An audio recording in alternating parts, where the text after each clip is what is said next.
And we're going to bring up Mr. Alex Villaneuva, who is our candidate for sheriff. The journey started June of last year when I declared my candidacy. And I laid out a platform, very simple, straightforward: reform, rebuild, and restore. And this is reform the department, rebuild it from the ground up around the principles of community policing, and restore the trust that has been lost between the community and the department, and within the department among the different members of the department. Simple, straightforward, and guess what? That message has resonated very well throughout the entire county. And fortunately, I've got the endorsement from the LA County Democratic Party and 22 different organizations. And it's still the same message. Now, I was challenging, obviously, the incumbent, Jim McDonald, who was given every opportunity in the world to succeed, and he just laid an egg from day one, never recovered. I retired in February. I was going to ride off into the sunset. Unfortunately, that was not going to happen based on what he was already doing. He did not reform the organization. He left it in the exact same mess that he inherited in 2014. And somehow he thinks he needs another 4 years to do what he didn't do the first 4 years. And I say, no, we're done with that. We don't have that much time to waste. But then, as the campaign progressed, and I realized my values, I supported SB 54 from the very beginning, the California Values Act. I told Kevin De Leon that his act is only as good as the sheriffs who enforce it. And it turns out Sandra Hutchins in Orange County, a lot of other conservative, Republican-dominated counties throughout the state are the ones that are doing the pushback against SB 54 and undermining it. Our own Sheriff McDonald undermined it from the very beginning. He forcefully opposed it. It exists for a good reason. It represents the will of the state of California. It represents a healthy balance between protecting the undocumented from being exploited and being the vulnerable population out there, and then removing the people who actually are a threat to the community who are here illegally, that then they can be transferred to the custody of ICE. So it does both things.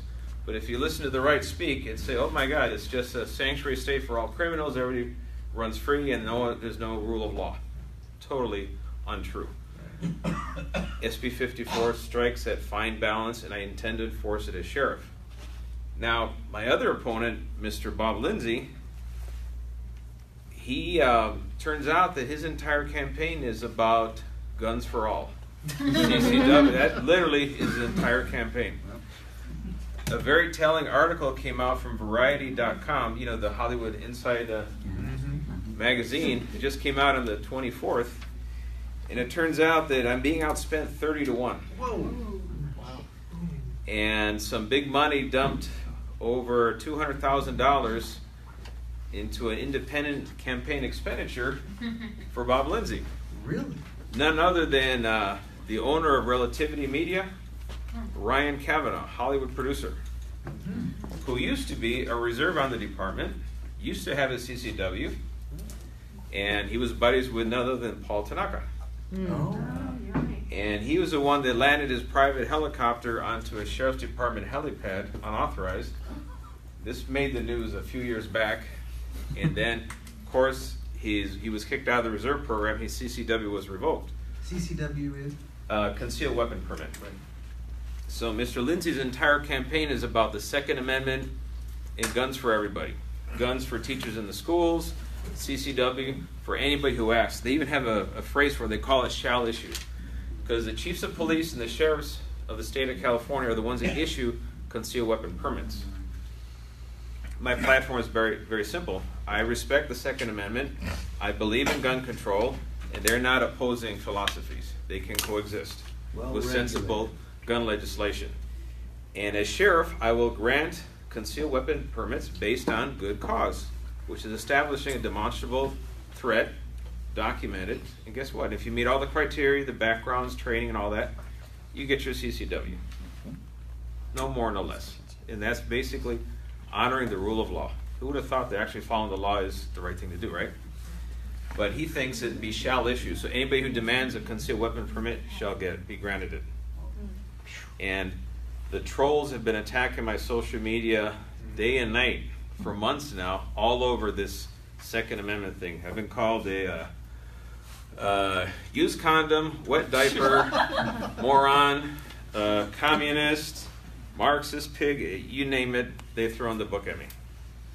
But we found out from Variety.com that his campaign is being funded, and all those glossy mailers, not the mailers, those slate mailers that came out over the week, They should be illegal. all were paid for by Ryan Kavanaugh. And and then his director, or his spokesperson, is the same spokesperson as Lindsay's campaign. So if you read the Variety article, it's very telling. But we'll put that over the weekend. Is that a violation of the independent expenditure? It probably is going to be along those lines, yes. There's some more shenanigans going on with that, but it just shows you the money that's involved. Then the incumbent, McDonald, takes all of his money from the people who do business with the county. All the developers, all the corporations that have contracts with the county, all the the law firms, which there are so many that do business with the county, they just throw money at the incumbent, and that's pretty much how the incumbents are difficult to unseat. The last Democrat who's been sheriff of LA County was in the year 1880. Jeez. That was William Rowland. Roland Heights. Yes, 138 years ago. And when was that? You said something else before. There was a Spanish-speaking. The last Spanish-speaking sheriff was in 1890. Martin Aguirre. Didn't speak Spanish? Baca could not order the combo plate at King Taco. Okay. There's a difference between on your birth certificate being born and raised in East LA and actually being part of the culture, growing up in the culture, speaking the language, living in it. My wife was born and raised in East LA, Vivian. And in fact, my family, I just came from my mother-in-law house in East LA where they're having their Memorial Day barbecue.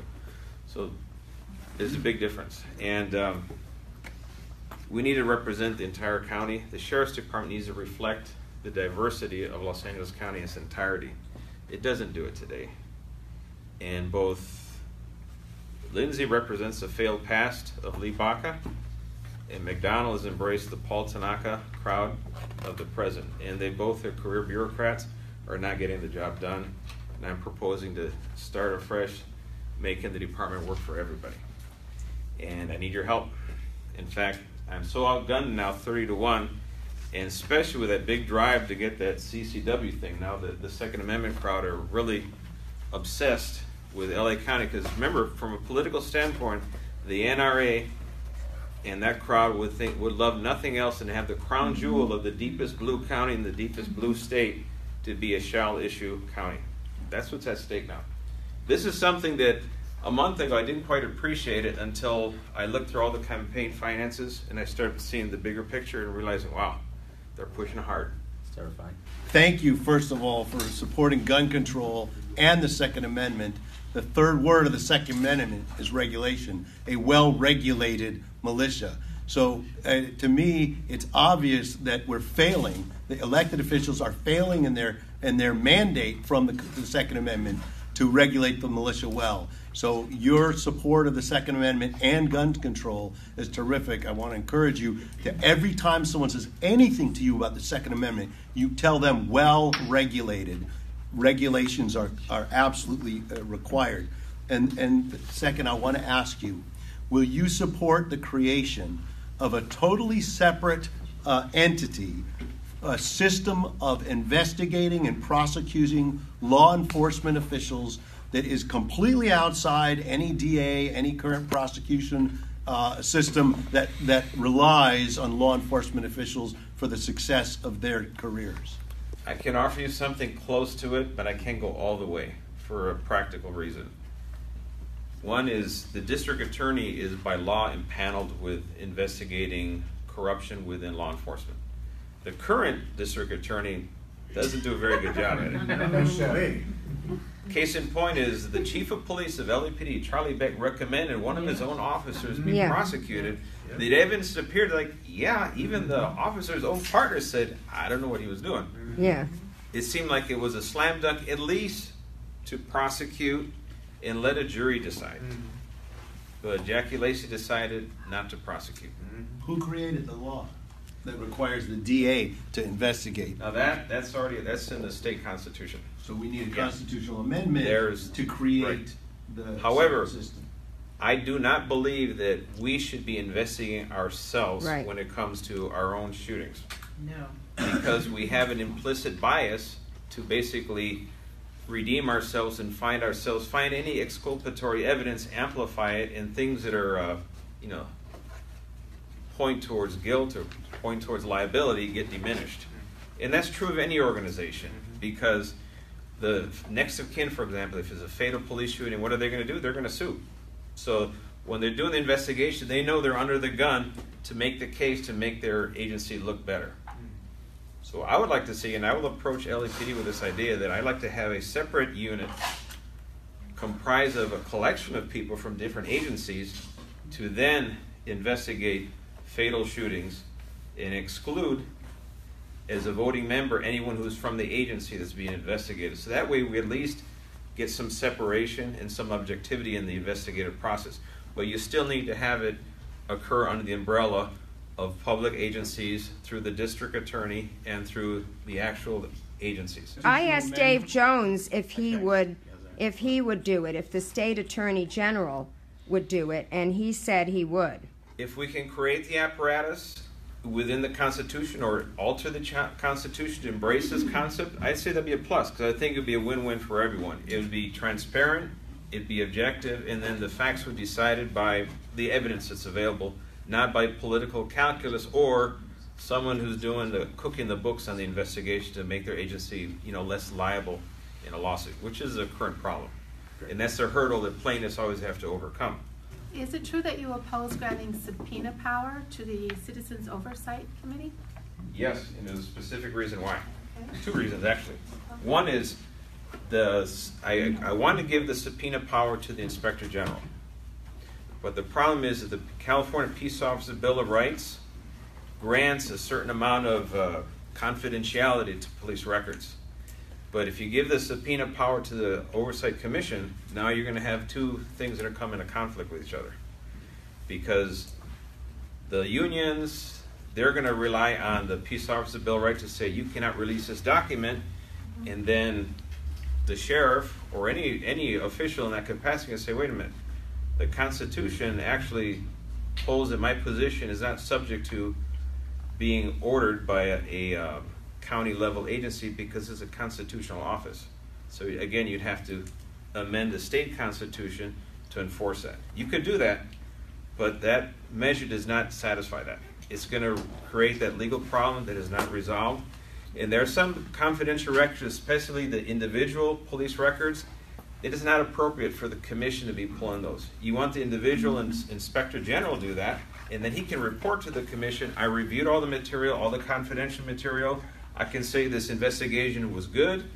It met all the criteria. It was objective, impartial. The results were supported by evidence. Then the commission can use that information to make decisions. But the commission needs to assist, needs to work as a partner with the sheriff. And I want their opinion, I need their advice for any policy, program, procedure, any practice that we do that we're currently doing, that we would propose to do. I want their input first because they are the stakeholders that represent the county. Then I can make a decision. I'm not going to deny them any material that they're legally entitled to have, which is why they're seeking the subpoena right now. So in other words, it would be a moot point. They're going to get what they need to do their job, and I'm going to give it to them. Likewise, the same with the Inspector General. The problem is this whole process revolved around McDonald not cooperating with them. So it's kind of out of frustration, and I understand why they're chasing it, but I'm going to make that not necessary. How do you feel about Black Lives Matter and the behavior of officers when they're on the job? When they're on the beat, say? Big question, big topic. Yeah. I will say this. The overwhelming majority of cops, hardworking, honest, trying to do the right thing. We have a smaller group of people that probably shouldn't be cops because incompetent, lack the skills to do the job correctly. Then of that group, you got a smaller group that should have never applied to begin with because they are racist, because they harbor ill will towards others.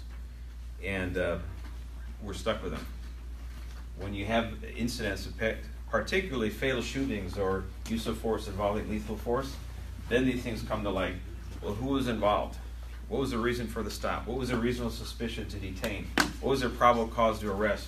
Or what was their probable cause to use the force or whatever they engaged? Difficult. A lot of tension involved. a lot of mistrust. And part of my role, remember I said reform, rebuild, restore, is restoring that trust that has been lost. And I'm going to do that because I'm going to value public service. Our department right now does not value community work and patrol in the community. Lee Baca himself told me, you need to get out of patrol as soon as you can, when I was a newly promoted sergeant. I was kind of like, I thought that's what we're supposed to be doing. Yeah. No, because in his mind, it's wasted time in your career moving up the food chain. And that is, I thought that was the worst advice in the history of mankind when it comes to career, what we're here for. I'm going to do the exact opposite. For me, serving the community, work and patrol is the single most important thing you can do. And I want to bring community together with law enforcement, with the deputies. I want them to work a long period of time in one place where they get to know each other. So when a deputy pulls over a carload of kids, acting like knuckleheads, like kids do, they actually know who they are.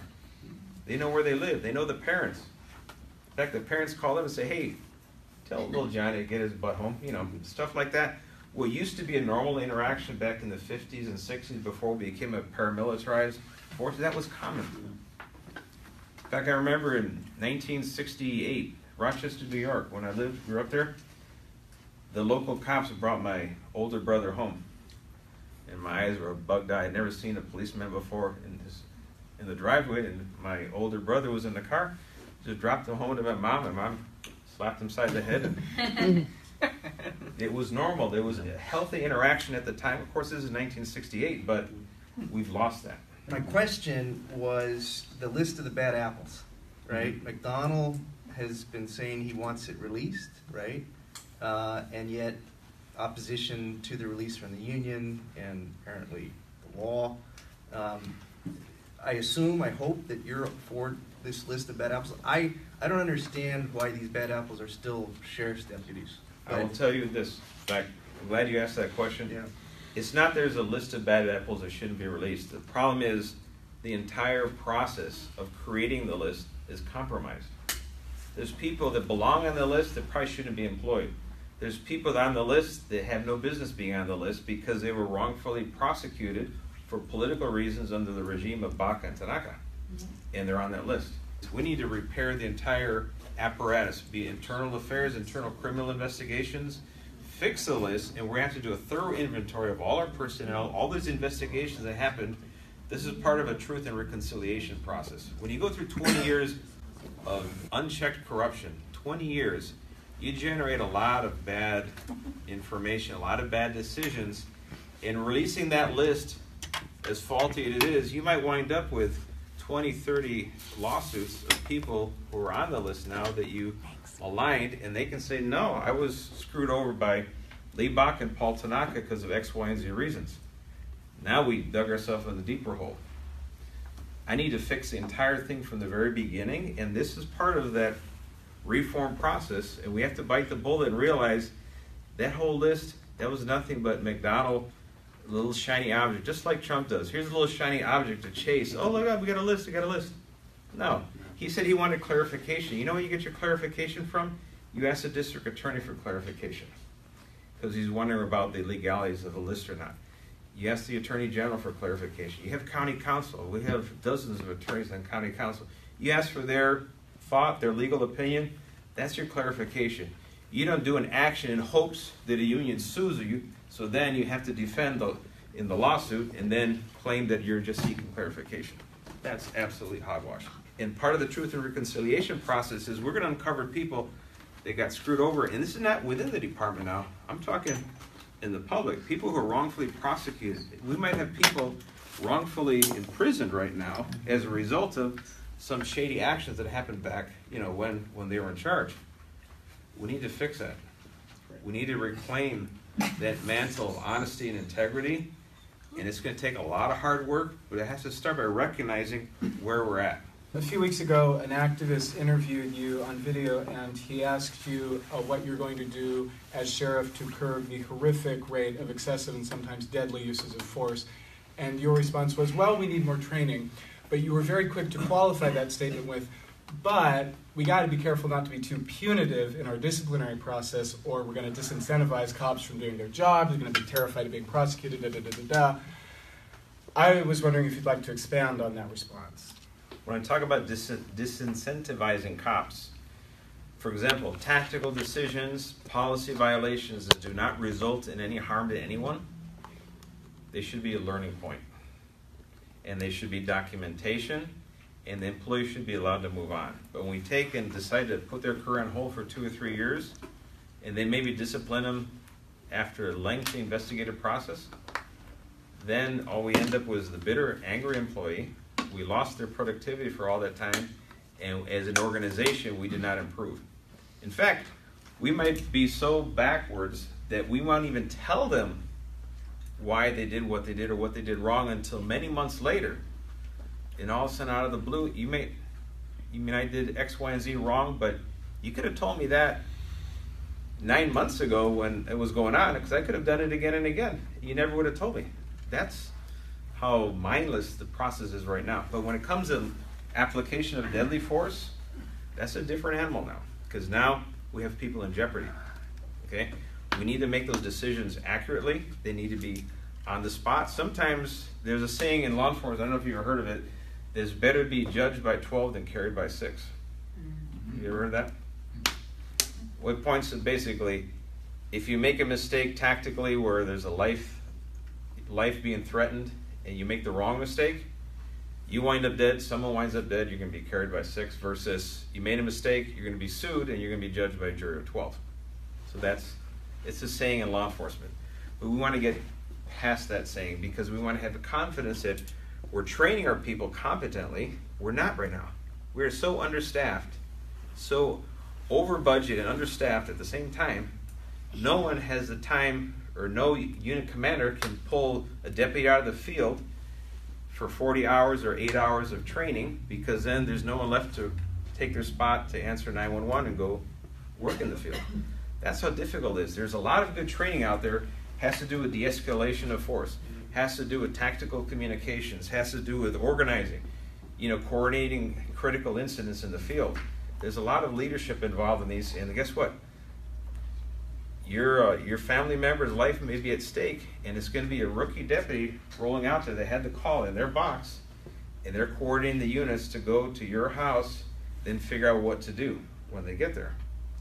There's a lot of working parts on this, and we want to get to the point where we have confidence that the deputies making those decisions have got all the resources to bear, isolated the problem, make sure no one else is going to enter and be jeopardized by whatever action is happening. And then we have the ability to slow the situation down, get the person involved. Maybe someone who is mentally ill, who's not on their medication, who's just gone off the deep end, and the family can't control them any longer, and they end up calling 911 because they're afraid. It happens an awful lot. And that probably sounds familiar to some of the stories you hear about, right? About why someone got shot. Maybe they ran out of the street waving a knife or something. Challenges. Are there always going to be a happy outcome? Sometimes no, unfortunately. Can we minimize them if we have properly trained people? We have the resources. We can do a lot in that regard. We're not doing enough, and we're going to do more if I'm sheriff. Okay?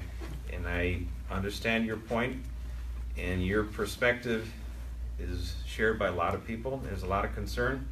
A lot goes behind when there's a deputy-involved shooting and someone decides to drop a hammer. It's a pretty traumatic experience, not just for the family of those involved in the one that may have been deceased, but also from the deputy's perspective. For them, they're thinking, is my career over? Did I make the right choice? They're going to be second-guessing themselves for weeks and weeks, and they're going to have PTSD just like our veterans coming back from the war. It's the same process that goes on. It's not an easy task, but we can make it better, and we're not there yet. Why don't they ever shoot at the feet? This is what I don't understand. I was just thinking the legs in my mind, actually, as he was talking about that. There's a fallacy. They call it the Hollywood effect, because you see too many Hollywood movies where they shoot the gun out of the hand. In a like-this scenario, you could be right in front of me, and we're both running and moving. I'd be happy, not happy, but I'd be lucky to hit center mass, if anything. That's the largest thing that's available right in front, which also has the capacity of stopping whatever the assault is. It is extremely difficult and unrealistic. However, Hollywood influences what we think. You're saying don't shoot at his feet because it's easier to hit center mass. I would. Is that your answer? My answer is if someone is actually posing a lethal threat to me, in other words, they're pointing a gun at me, I'm probably not going to be pointing at their feet. And I hope anybody wouldn't do that, because they're pretty much going to end up getting shot themselves. I shot my guy straight. Yeah, but the things that we're talking about, the big killings, whether it's Philando Castile or Stephen Clark or Tamir Rice or any of these killings, they weren't pointing it at their face. Sometimes there wasn't even a weapon. Sometimes it was a cell phone. Sometimes they were turned around. You know? This is where tactics comes into That's play. why can't they shoot? If they're going to shoot at the feet. Well, actually, there's other decisions before the point where they decide to pull the trigger that have a different outcome. For example, tactics. If you provide some distance, some cover, and don't commit yourself too early to something you don't understand what it is, so you're not caught with a surprise and nowhere to go, then your choices start getting more limited. Tamir Rice is a particular egregious one, but when the cops got the report of someone in the park with a gun, they drove right up to the person, literally within feet. He got up, he's got a gun, boom. That was it. All right? So it's already too late. We advocate, and I've trained my deputies, is give proper distance so you can assess what is going on first before you commit yourself. And that's a very important key, because then we have a chance to de-escalate. Then we have a chance to talk to someone. If they're doing something really dumb, we have a chance to talk them down from doing that. Not easy, but it takes training. As simple as that. In fact, every single bad shooting that's gone throughout the country, and they have these civilian commissions that investigate them, that's their number one recommendation, is always training. And it's the number one thing the cops don't get, is the training. Because the first thing happens with the budget, out goes the training.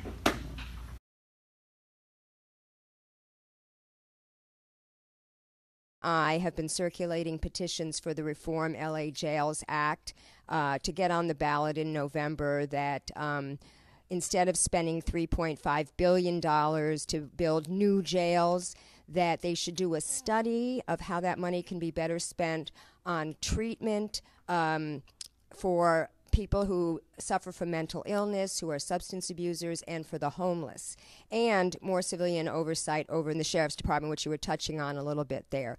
Now, you're not totally in favor of this. Do you want to tell my viewers why?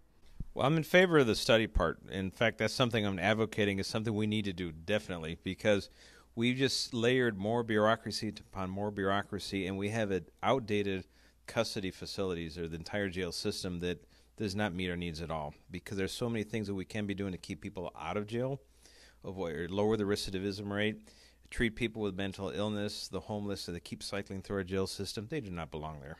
Unfortunately, we become a destination of last choice when everyone else exhausts all their options and they get tired of it, they call us.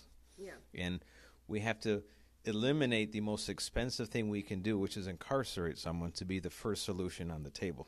Doesn't it cost like $220,000 to incarcerate someone? Well, I've heard various figures. Some of them around $60,000 up to, depending on maybe someone who has illnesses that are more serious, it could be definitely a lot higher cost. That is for sure. Yeah. So now I was circulating this petition at a progressive event downtown, and I happened to be talking to a gentleman who worked in the courts. He worked for the Sheriff's Department, but he worked in the courts, and he said, that it's a little bit more complicated than the way I expressed it, that this mental health jail, which they're calling a jail, is actually going to be more like a mental institution of yesteryear. In other words, before Reagan deinstitutionalized in the 80s, when they had these large psychiatric hospitals, which everybody thought were so inhumane. And the whole idea, of course, was that there were going to be halfway houses in the communities, but the neighbors, the NIMBYs, rejected the halfway houses in the same way that they're now rejecting the homeless shelters. So, with that option not being currently available, they're talking about making this mental health jail. But really, just by calling it a jail tells me that that's not a place where mentally ill people should be. So what are your thoughts on, if you were to be the head of the sheriffs, what that particular facility would look like? First of all, do you think that should exist? And if so, why? And what you think it should look like? Well, when we do a proper study about what our needs are moving forward, one of them is the men's central jail should be demolished. That was designed as a warehouse for human beings, period. it serves no purpose whatsoever other than right now incapacitate people who are a high risk to society because they're in for violent felonies. They're going through a trial system. We're stuck with that population. However, that particular jail, Men's Central Jail, is got so many problems with it. You talk about the high suicide rate, the lack of human interaction and observation, the way it's all set up. Like I said, like a warehouse, it has so many design flaws that it needs to be torn down. But we can't commit ourselves to just build another jail in its place and the same thing, because we're in the same boat. We still haven't resolved the issue about shrinking the size of their jail population in providing other alternatives to incarceration for the people that need the treatment. We're not doing that. We have high observation housing as a terminology they use for those that are incarcerated for violent felonies who are mentally ill and are a threat to themselves, a threat to others, and they're housed in individual cells. Those people, because of their criminal cases, can't be released into civilian institutions on the outside because they still have to be held accountable for their criminal case while they go through the mental, decide whether or not they're going to be deemed competent to stand trial for their crime. Right. That population we're kind of stuck with no matter what. However, we have a population that is beyond that, and those are the medium observation housing, and those that are in general population, they're just taking psych meds, for example. They might be seeing a psychiatrist, but they're pretty much stable that they can follow basic rules, and you can kind of guarantee that they can work in a general population setting among other inmates. That population is a lot larger, and that is the one we could probably shrink and start shifting to alternative housing.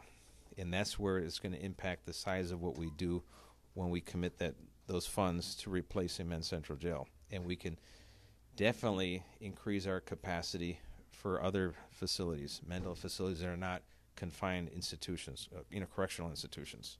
With those high-risk populations that have to be confined, are they being treated by real psychiatrists, or are they just being subdued, I guess, by jailers?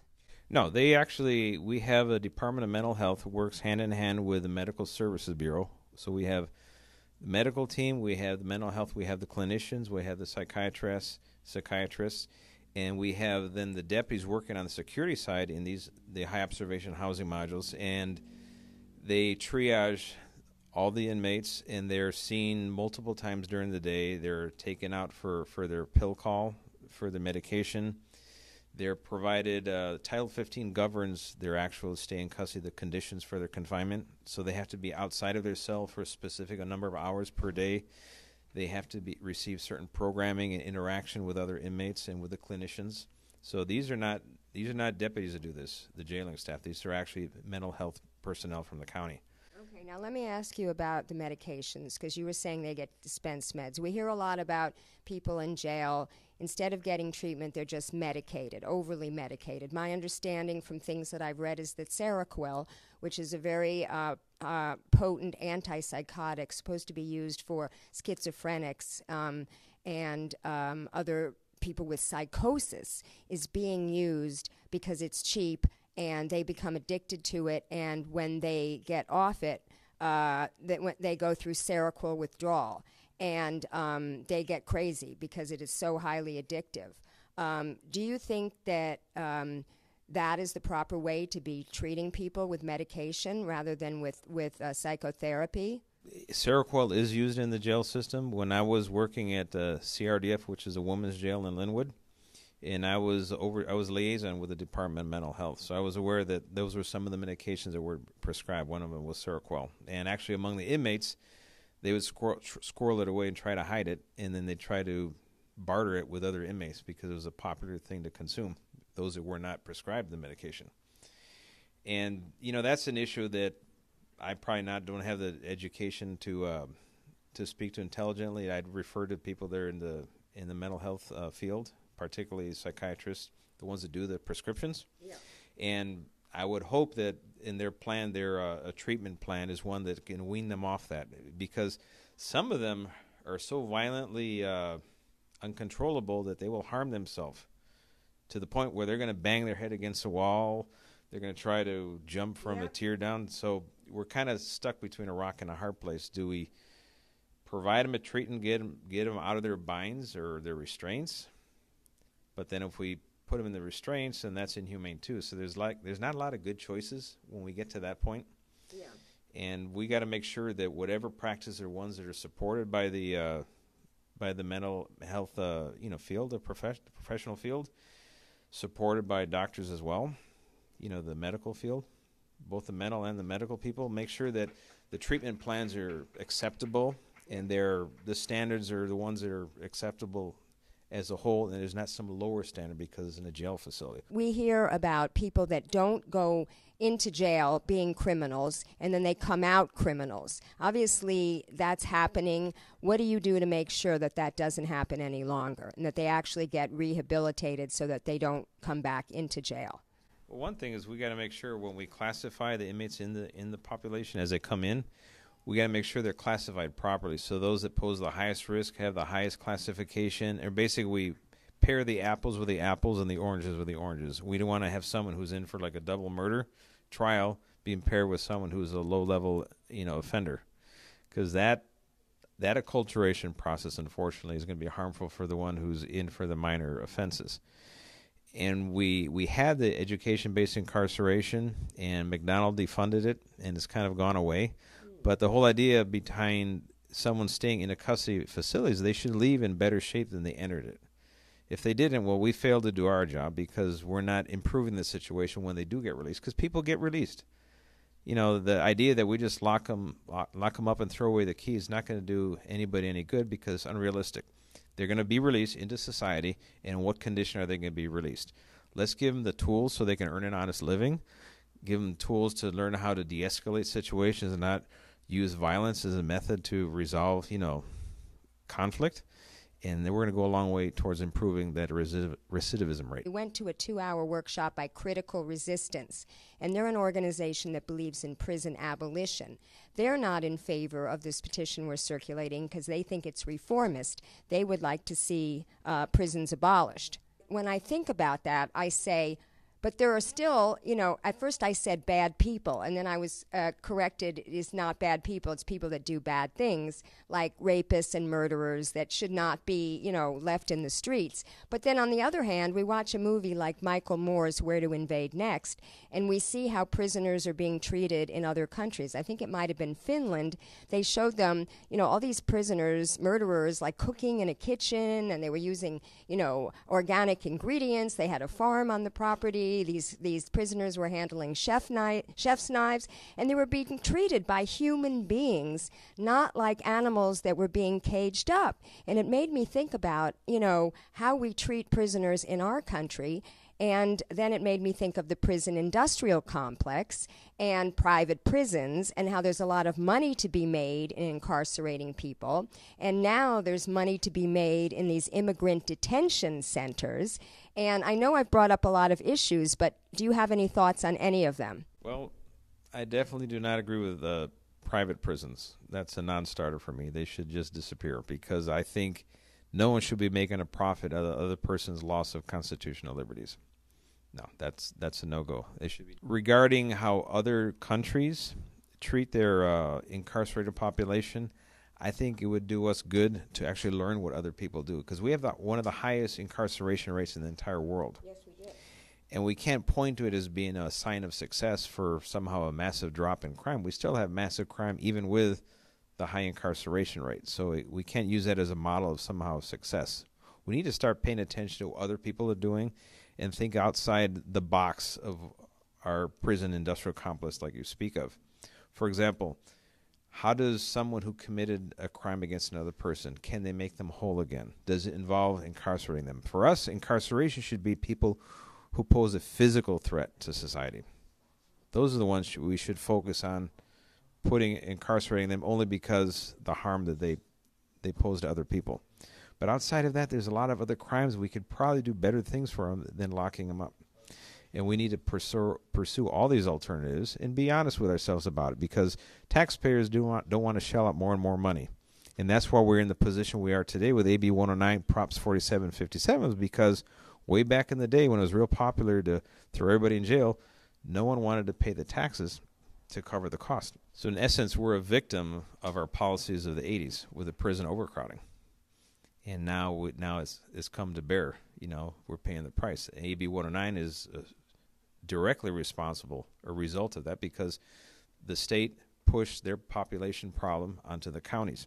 Now the counties are dealing with the change of their inmate population, and now low-level misdemeanor people are no longer in jail. Now it's high-level offenses and pretrial felonies only.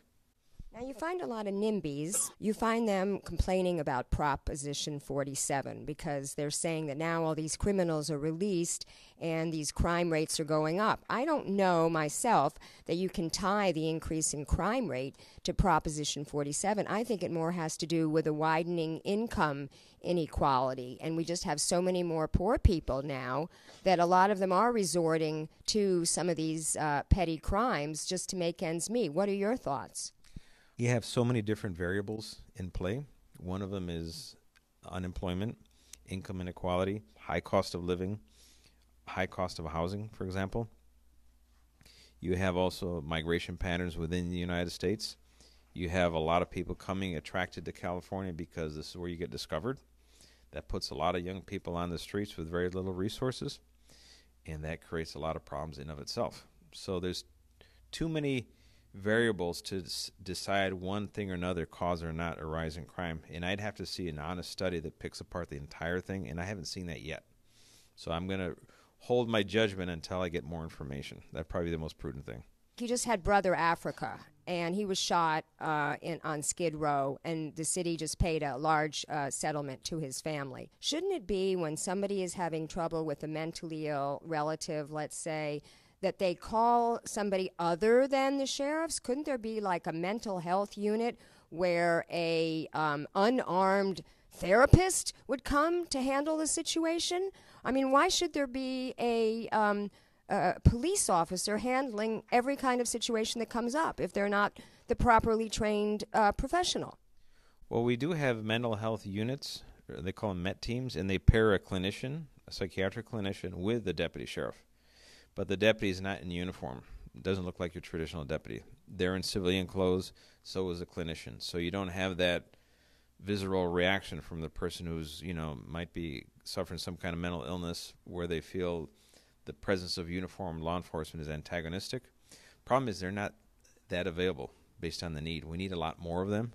We don't have enough of those teams. The Board of Supervisors has given some money towards it to increase the numbers. There are some grants available that the numbers are growing. However, the demand is far greater than the supply because, for example, in my station when I was at Pico, you could ask for a MET team.